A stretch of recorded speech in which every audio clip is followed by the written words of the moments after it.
Welcome back to the channel with Mr. Chen. Our topic is Soilless Media, and this lesson is suitable for grade 7 students who are doing agricultural science in the Caribbean. Alright, before we get into the lesson, I want to give a shout out to this gaming channel.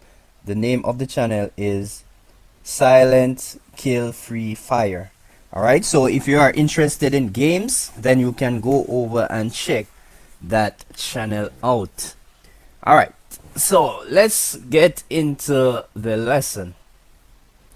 The objectives of the lesson are: number 1, to define soilless media and list different examples of each. Number 2, advantages of soilless medium. Number 3, characteristics of the soil. And number 4, to observe a video done on how to sow seeds in a seed tray using peat moss as a soil medium. Now, the first objective: what is soilless media? A soilless media is a planting medium that has the characteristics of the soil, but it does not contain the regular soil particles, sand, silt, and clay. Note briefly, it can be termed as artificial soil. Alright, so what that definition is saying to us is that the regular soil particles are sand, silt, and clay, but the soilless media, they are not the regular soil particles. They are different materials apart from the soil particles, but they will still carry out the function of the soil. Alright, so some examples of the soilless media that we will be looking at are: 1, sawdust; 2, gravel; 3, wood chip; 4, coconut husk; 5, compost; and 6, peat moss. Alright, so the first one we have here is sawdust. These are small shavings or pieces that remain after wood have been cut. Alright, so if the wood has been cut by using a power saw or a machine, the remaining fine chips would be your sawdust.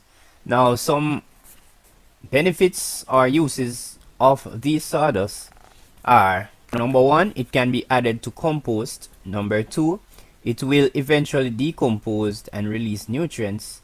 Number 3, it can be used as mulch or ground covering. Alright, so here we have the sawdust here. Alright, so let's move on. This diagram here shows where sawdust is used as a mulch around this potted plant.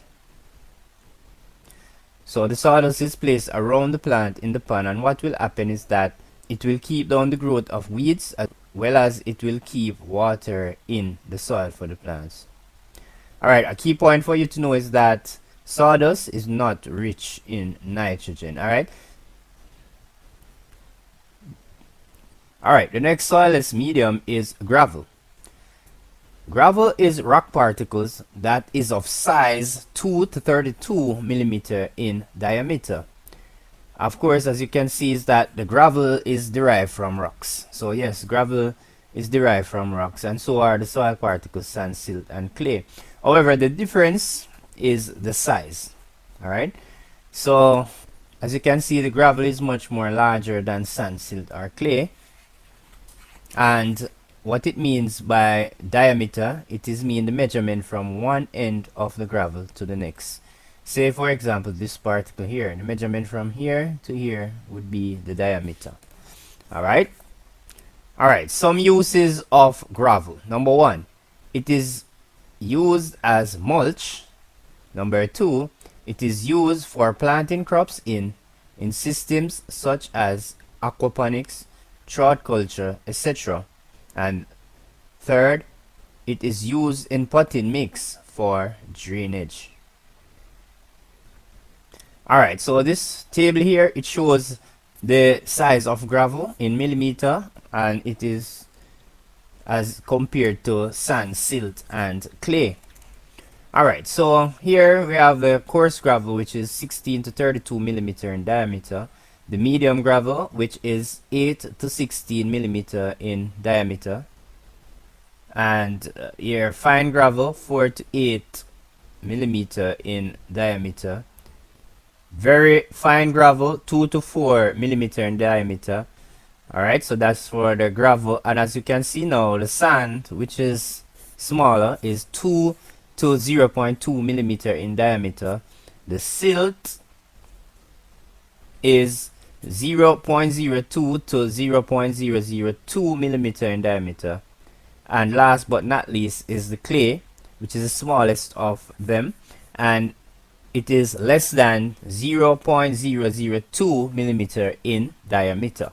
Alright, so overall the gravel is much larger than sand, silt, or even clay.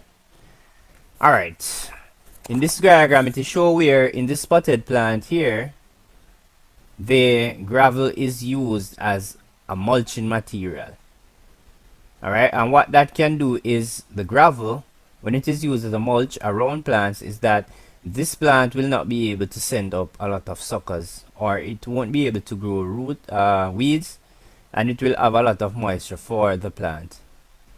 Alright, so the information here, it reads gravel used in potted plant as mulch and for limiting the growth of suckers.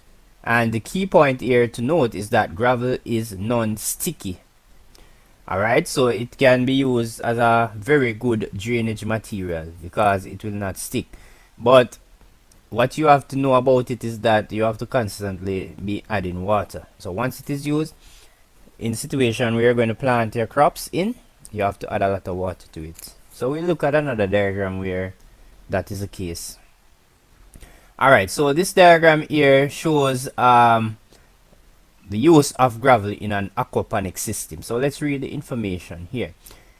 Gravel is used as a soilless medium in aquaponics. Aquaponics is the raising of fish and cultivation of crops in the same system.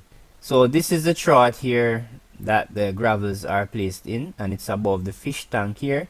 So below here is the fish tank, and these are the drain pipes from the troughs that has the gravel. So in this system the crops are planted in the gravel. Yes, and that can be done. Alright, but what happened is, to prevent dehydration, water has to be constantly pumped or regularly pumped back to this trought.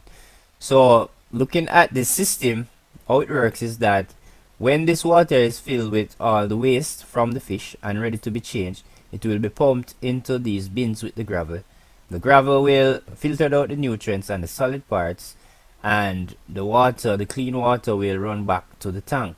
Alright, so that cycle will continue on and on and on. So the gravel is suitable for this system because of its drainage and filtration ability. And also, to keep moisture in the gravel, shade cloths can be placed above the system. So as you can see here, there's no shade cloth here, but it is designed for shade cloth to be placed on it or over it.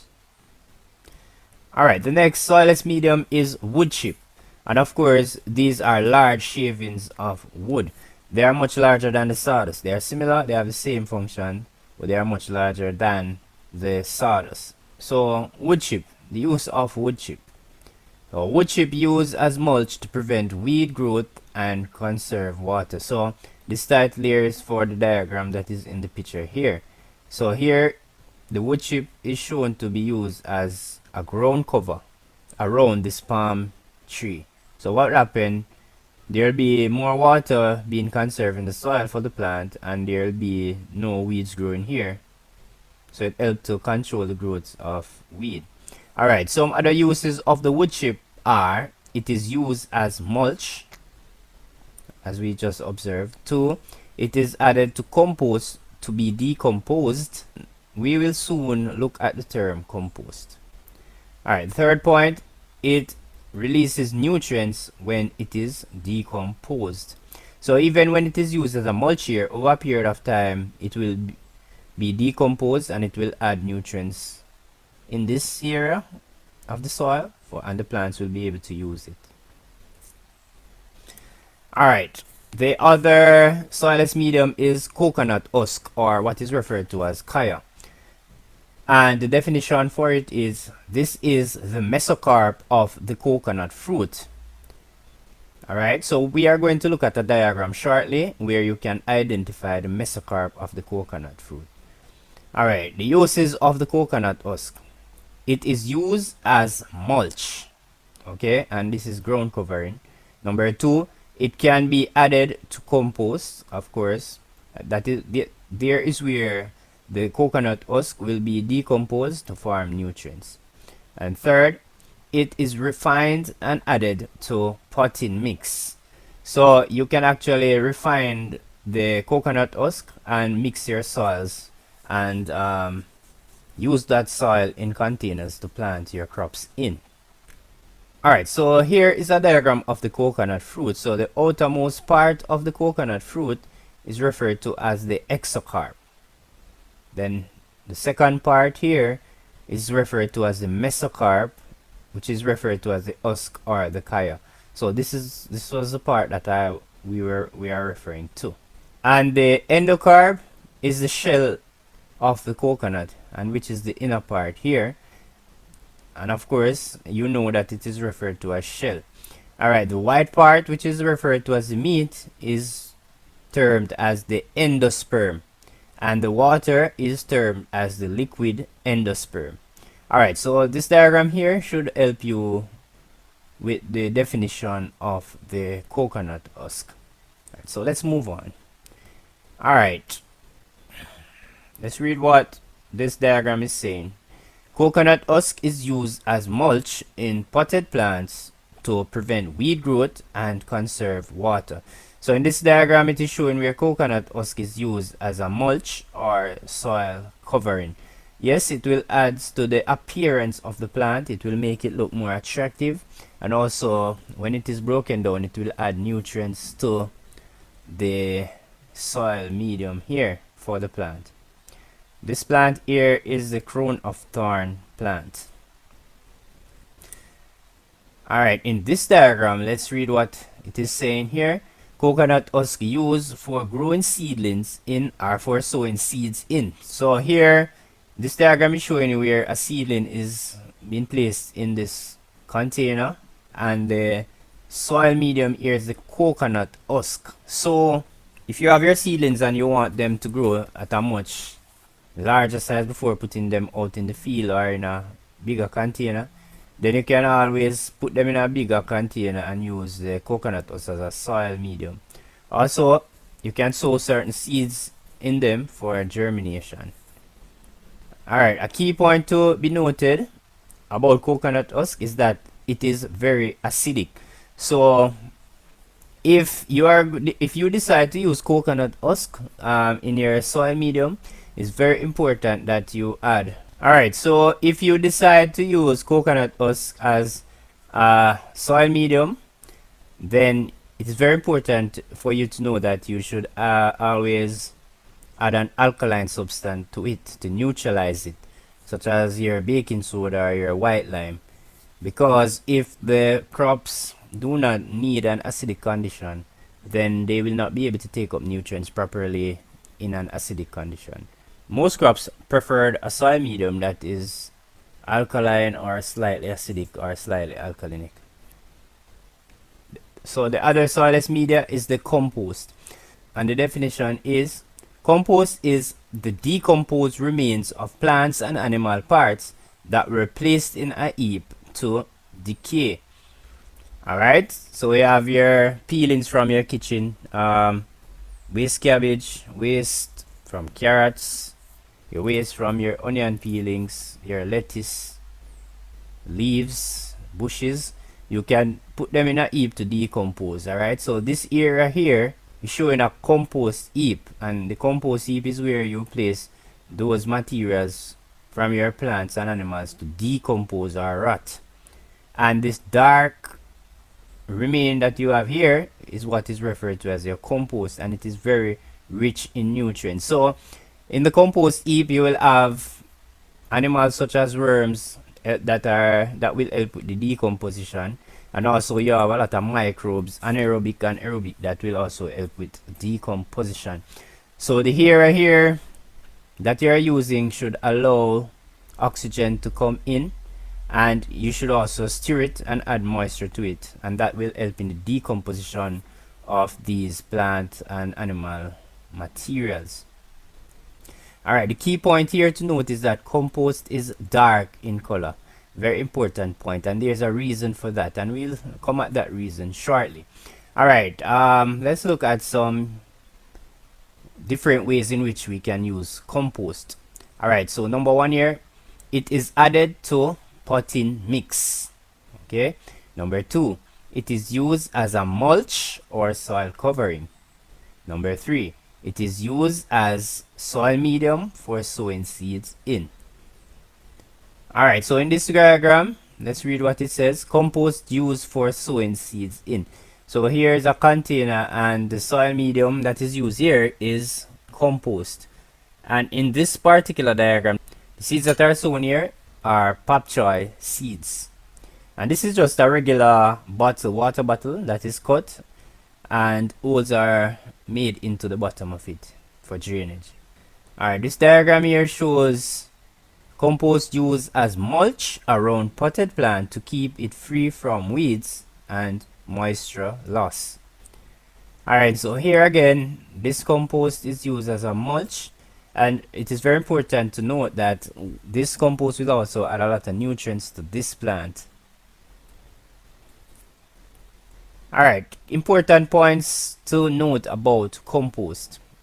Number one, compost is dark in color because of anaerobic respiration of the materials by microbes, which result in the production of ammonia and hydrogen sulfides.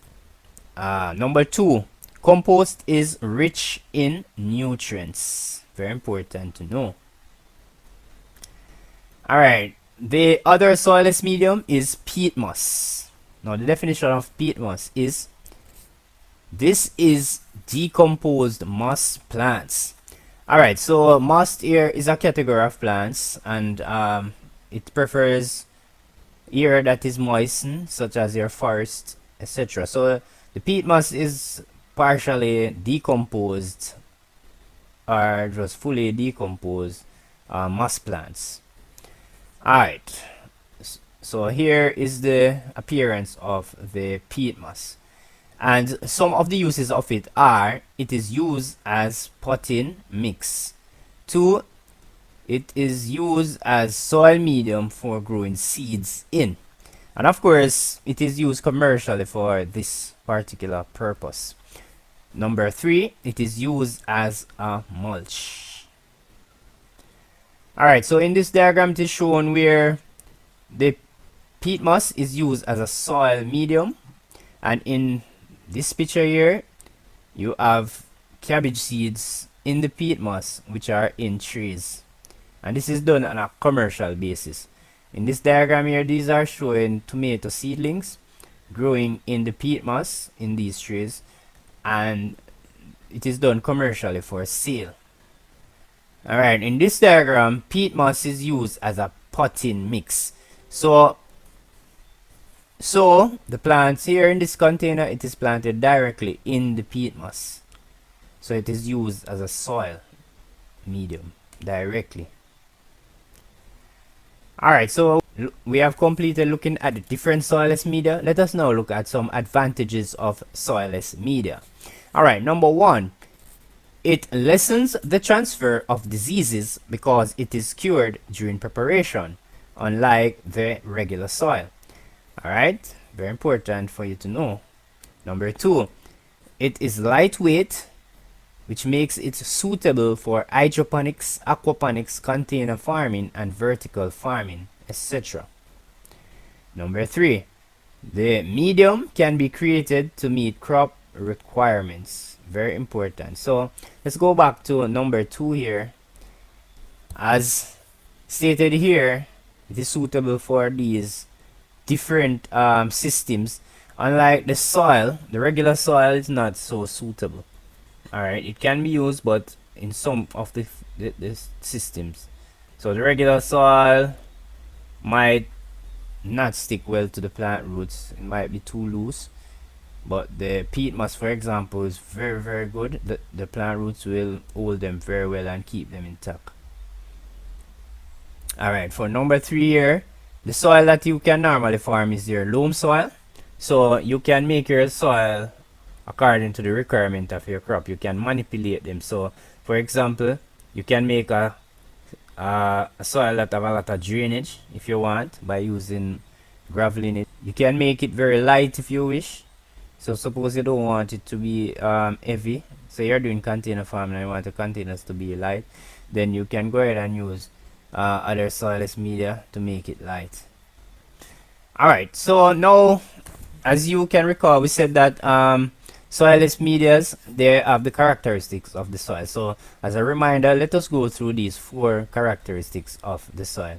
So number 1, it provides anchorage for plant roots, right? Number 2, it drains excess water that can cause fungal diseases. Number 3, it retains enough water for plant growth. Number 3, it supplies plant nutrients to plants.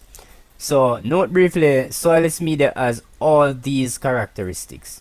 Alright, so that is the reason why soilless medias are also used, is that they have all these characteristics and more. Alright, so this is the end of this part of the lesson. The other part of the lesson, we will look at a practical demonstration of how to sow seeds in a seed tray using peat moss as a soilless medium. So please watch to the end.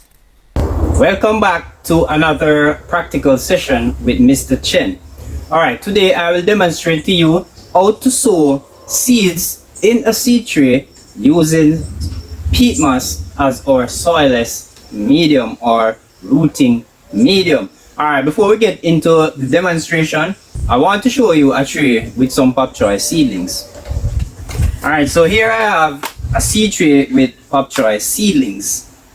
Alright, now there are a number of places where you can sow your seeds. Now anywhere you sow your seeds is called a nursery. Alright, so in this case, my seed tray here is a nursery. If I sow them out in a seed bed, the seed bed is a nursery. I could also sow them into a seed box. The seed box would be a nursery. I could sow them in a cup, right? A jug, etc. That would be our nursery. Alright, so anywhere we sow our seeds, we call that a nursery.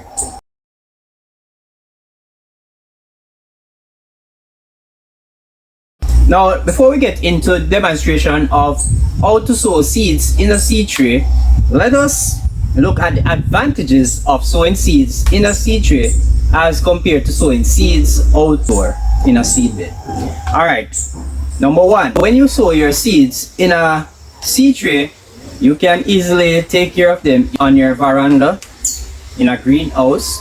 You can accommodate your seedlings better indoor than when they are outdoor. Okay? Alright, number 2 is that when you sow your seeds in a seed tray, you will be able to protect your seedlings better when you are ready to transplant them. Alright, so what I mean is, as you can see here, when I just take out the seedling out of the tray, the roots are intact, they are not disturbed. Now that is very important, as if you are taking them out from a seed bed, the root systems will be disrupted. Alright, and that can set back your seedlings maybe a week, because when you plant those seedlings with the disrupted roots out in the field, the seedling will take about a week to generate new roots, and so slow down the growth rate of the seedling. Now if when your seedlings are intact and you plant them from your seed tray directly into the field, their growth rate will not be slowed down, so they will grow a bit faster. Alright, so that's the second advantage. The third advantage is that when you are transplanting your seedlings, you can move easily from one area to the next with your seedlings without them being dried up or dehydrated.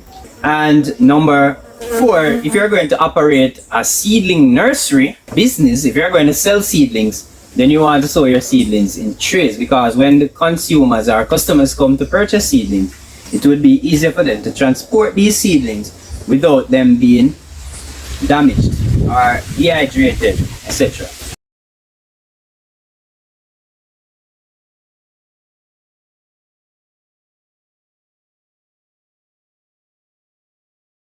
Alright, now when you sow your seeds in a seed tray, right, before you transplant them out in the field, you want to harden your seedlings. And what that is, when you harden them, you make them acclimatize to the weather condition that is normal outdoor, right? So you expose them to the harsh sun, right? You want them to use to the rain, the sun. So what you'll do before you transplant them is to expose them to the sun little. So you might give them 20 minutes in the sun without water one day. The next day you might give them half hour, and you continue to do that. Leave them out in the rain some of the times so that they are acclimatized and harsh and tough. So when you transplant them, you'll have a better survival rate of the seedlings. So remember that. If you just have your seedlings under shade cloth and you take them and transplant them out in the field directly, they will be dried up easily. Remember that, very, very important. Alright, so let us get into the demonstration of how to sow your seeds in a seed tray. Alright, so step number 1 is to gather all your materials and equipment needed.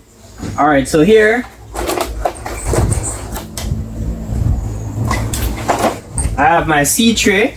Now the parts of the seed tray is that you have these holding areas, you call them cells. Alright, C-E-L-L-S. Alright, now each cell has a hole in it. And those holes are for drainage. Of course, you want to make sure air or oxygen is passing through your soil. You don't want too much water in your soil or too little. Alright, you want air, you want water, both of them to be in your soil. Alright, so this is your seed tray, and of course, your seed trays, they come in different sizes. What happen, you might use to these terminologies: direct seed planting and indirect seed planting.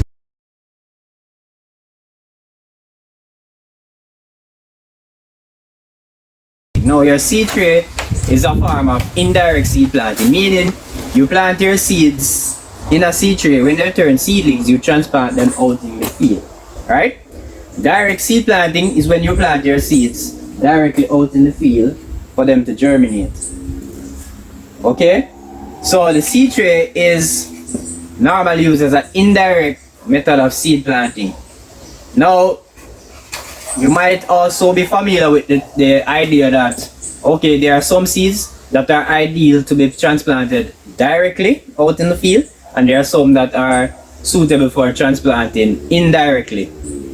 Alright, while that is so, the smaller seeds, you normally plant them indirectly. Your smaller seeds, like your cabbages. The larger seeds, like your pumpkins, like your corns, you plant them directly out in the field. Alright, so the size will determine that. However, with the seed tray, you can plant any type of seeds, whether the direct seeds or the indirect seeds in your seed trays. So the smaller seeds, the large seeds, you can all plant them in your seed tray. So that's another advantage here, alright? Alright, so if you notice, your seed trays, the cells, they come in sizes according to the size seeds you want to plant. So if you want to plant larger seeds, you use cells that are large. If you want to plant smaller seeds, you use cells that are small.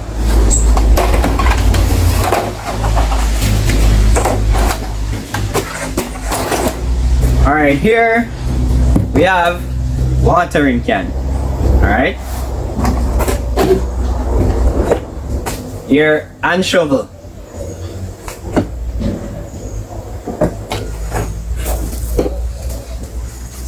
These are your okra seeds. They are medium in size. They are not very small and they are not very large. Alright. You need a bucket, and this will be your mixing bucket.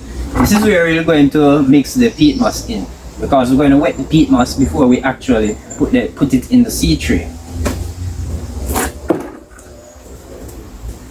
You might need a rag or kerchief or cloth to help you clean up during the process. Alright, also you need a pair of gloves. Very important, it's always important to protect yourself from chemicals or even some microbes. Very important.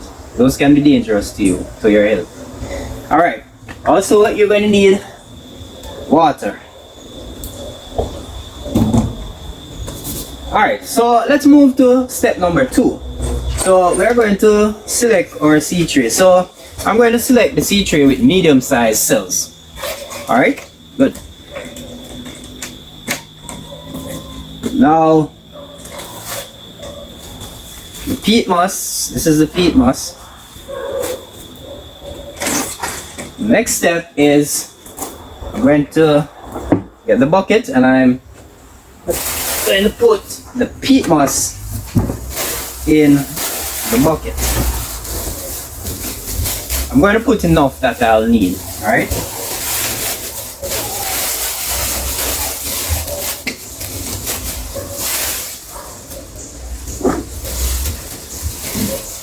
This one is already wet.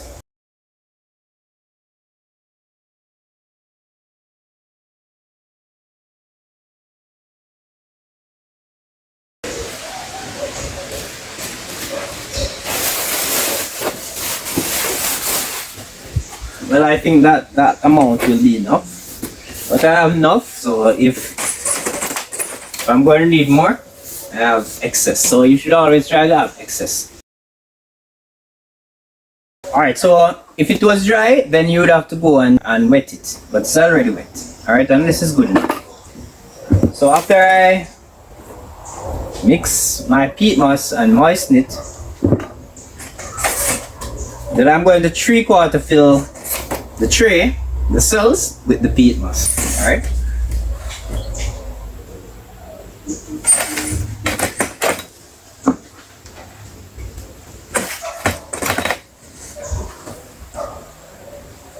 Now there is a reason why I wet the peat moss. It helps it to fill out the cells easily.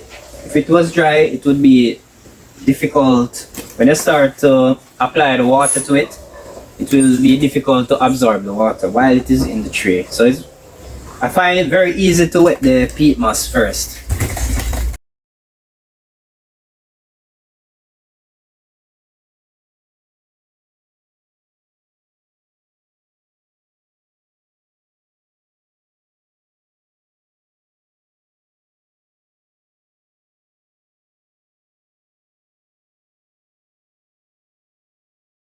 Alright, so you ensure that all your cells are filled with the soil medium or the peat moss. The root system of your plants, it is very important. So you want to make sure that when those seeds start to germinate, they have enough soil for the roots to anchor. Alright? Alright, the next thing is I'm going to get the okra seeds.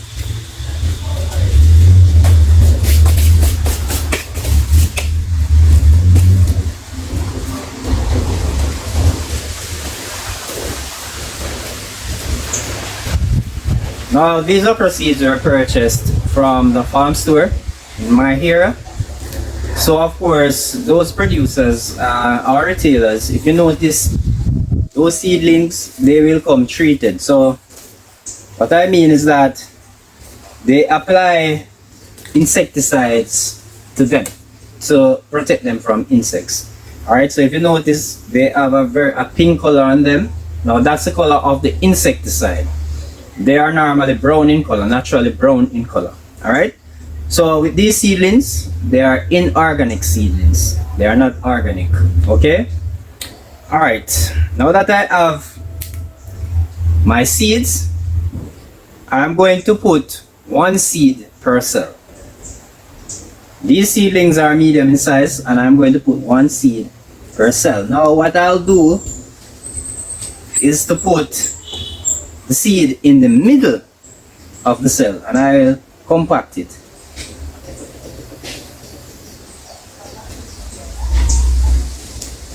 Compact it.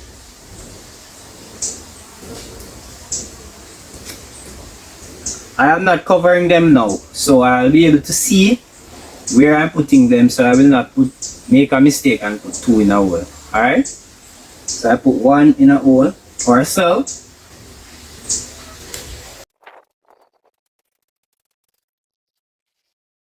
If you notice, I am compacting it so it goes down a little down in the medium because I want to leave enough space. So I'm going to, for when I put on another layer of the peat moss.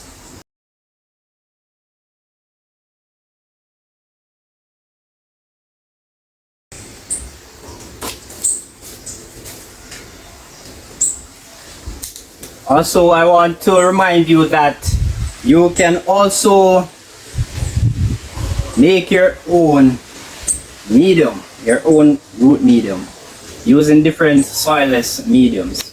Alright?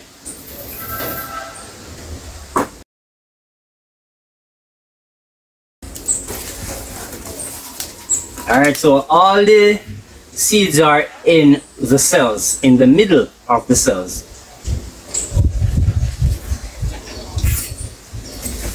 Now, the reason for having each seed in the middle of the cell is that you want the roots to be equally distributed in the peat moss.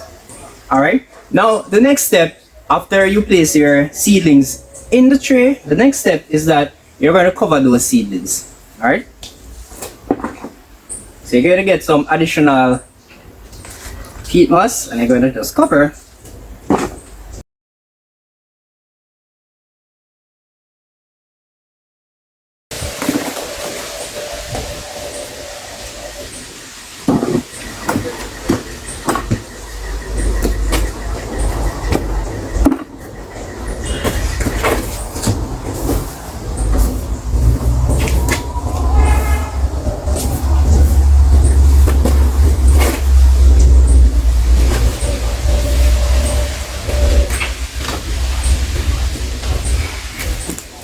Alright, so you would cover the seeds, as was said. Alright, what will happen now is that one important question that you might ask is how deep to plant your seeds. Now, you want to plant them as deep as the diameter of your seed. Now, the diameter means across, the length across a seed. Alright? However, with the okra seed, you might plant it a little bit deeper than the diameter of the okra seed, but that's a guide that you can use. It can be up to ½ inch, up to 1 inch deep in the soil. Alright, it will still germinate successfully once those seeds are viable. Alright, another important thing to know is that these seeds will take about 2 to 12 days to germinate. Alright, and remember that germination is when a seed turns into a seedling. Alright, so the next step from this now is to water the seeds. So I'm going to put water in this watering can.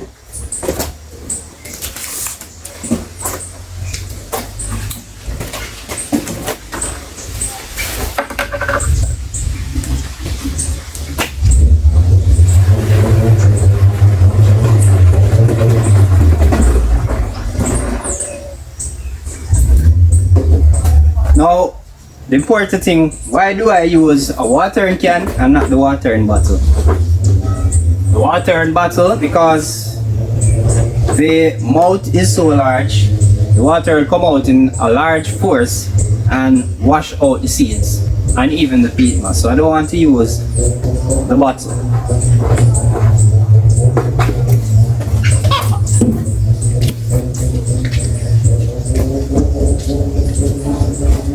The watering can, it has a nozzle. This is the nozzle, and the nozzle has many tiny holes, and those tiny holes will ensure that the water comes out with a small force. Alright, so I'll take my time and I will water.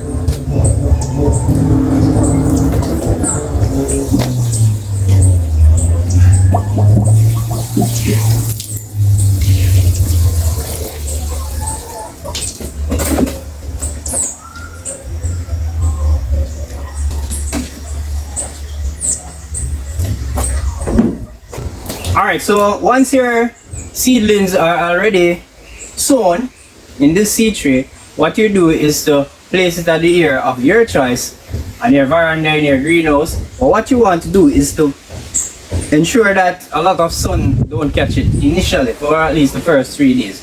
What you want to do is to keep it in the dark as possible. So you can cover it with another tray, you can place another tray over it.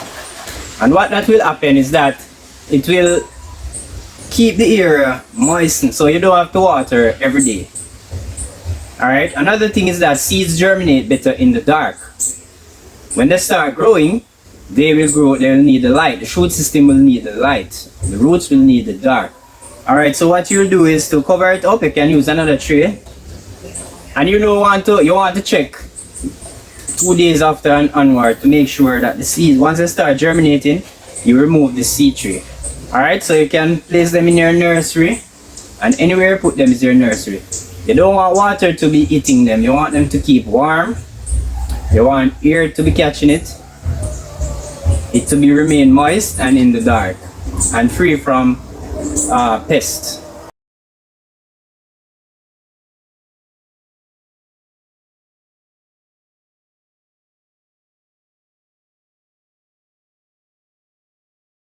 The seeds are now 5 days old. Today we are going to make an observation of those seeds, and also we are going to observe, we're going to take a look at the parts of the setup of the nursery. Alright, so let us start with the setup of the nursery. As you can see here, I use a shade cloth to shade the seeds and the seedling.